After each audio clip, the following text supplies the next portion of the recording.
અમરેલી જિલ્લાના રાજુલા ખાતે સ્વર્ગીય ખોડાબાપા education trust અને શિવશક્તિ પબ્લિક ટ્રસ્ટ દ્વારા જળ સમસ્યાના ઉકેલ માટે વિશેષ કાર્યક્રમનું આયોજન કરવામાં આવ્યું।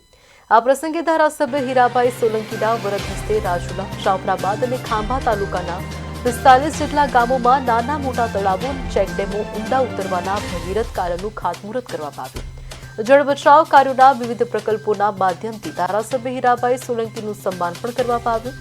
सांस्कृतिक विद्यालय રાજુલા બાવળિયાવાડી ખાતે યોજાયેલા કાર્યક્રમમાં પીઠાભાઈ ખોડાભાઈ નકુમ, દિલુભાઈ અમરુભાઈ વરુ, ખોડાબાપા એજ્યુકેશન ટ્રસ્ટના પ્રમુખ સહિત મોટી સંખ્યામાં લોકો ઉપસ્થિત રહ્યા હતા।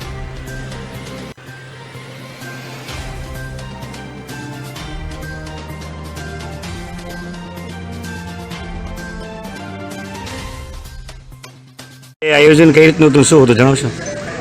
ખોડાબાપા એજ્યુકેશન ટ્રસ્ટ અને શિવશક્તિ પબ્લિક ટ્રસ્ટ દ્વારા આજે 83 નાના મોટા ચેકડેમો અને તળાવો રાજુલા તાલુકાની વાત કરું છું અને જાફરાબાદના 11 ચેકડેમ અને તળાવોનો જ્યારે આજે ખાતમુહૂર્ત કરવામાં આવ્યું હોય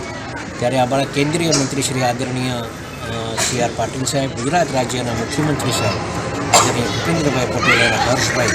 સંઘવી સાહેબની આજે એક નેમ છે કે ગુજરાત રાજ્યમાં જે કાંઈ વરસાદ થાય છે એ વરસાદનું પાણી,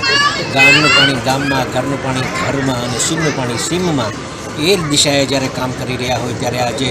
દરેક ગામના નાના મોટા તળાવો ઊંડા કરવા માટેનું JCB આજે જ્યારે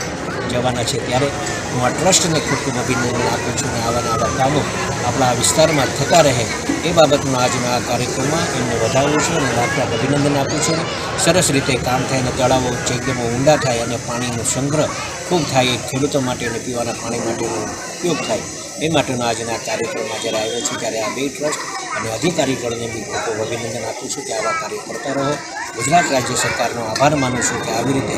જે અમારે દાતરડી 1 અને દાતરડી 2 ડેમના 1.5 લાખ ઘન મીટર જ્યારે આ કામ થવા જઈ રહ્યું છે, ખૂબ મોટા પ્રમાણમાં વધારેનું પાણી સંગ્રહ થશે ત્યારે ગુજરાત રાજ્ય સરકાર